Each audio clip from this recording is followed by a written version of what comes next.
It wasn't easy being a dressmaker in Dallas in the 1930s. Female employees of the 15 garment factories in the area faced starvation wages and hot, suffocating working conditions. In 1934, the Supreme Court ruled the minimum wages and maximum hours for American workers unconstitutional. And it wasn't long before Dallas dressmakers and clothes makers began rolling back wages. So 100 concerned women met and contacted the International Ladies Garment Workers Union, eventually signing up more than 40% of the city's 1,000 dressmakers. Now, company execs refused to talk to these union representatives and in fact began firing everyone they suspected of being a union member.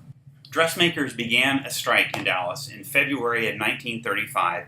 It erupted in violence from time to time when Dallas police officers seemed to use excessive force against the female strikers.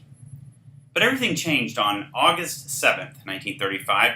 That day, the strikers used a novel tactic.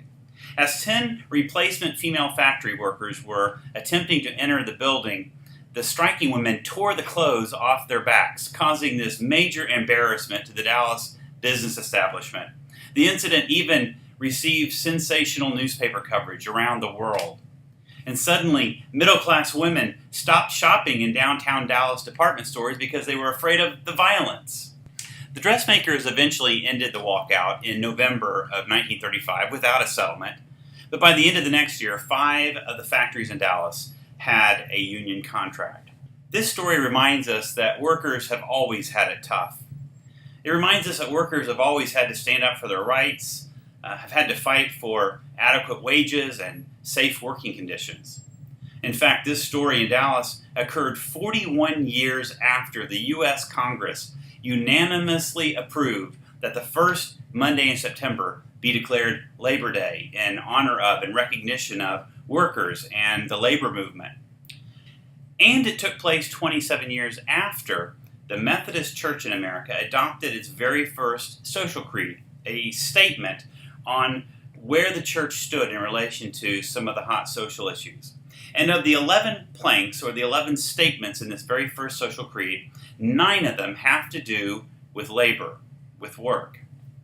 The creed reads, "The Methodist Church stands for equal rights and complete justice for all men in all stations of life, for the principles of conciliation and arbitration in industrial dissensions, for the protection of the worker from dangerous machinery, occupational diseases, injuries, and mortality, for the abolition of child labor, for such regulation of the conditions of labor for women as shall safeguard the physical and moral health of the community, for the suppression of the sweating system or sweatshops, for the gradual and reasonable reduction of the hours of labor to the lowest practical point with work for all, and for that degree of leisure for all which is the condition of the highest human life, for a release from employment 1 day in 7, for a living wage in every industry, for the highest wage that every industry can afford, and for the most equitable division of the products of industry that can ultimately be devised,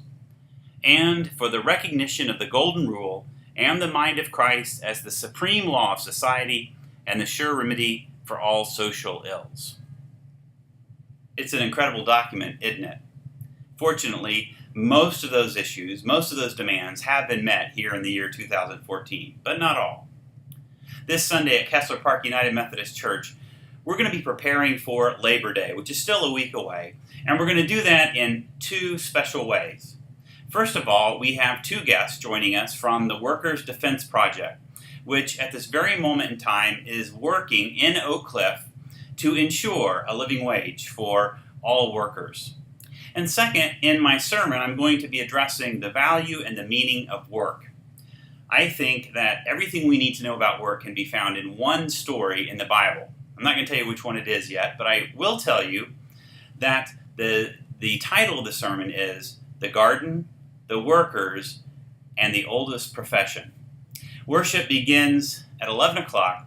I really do hope you'll join us. Shalom to you all.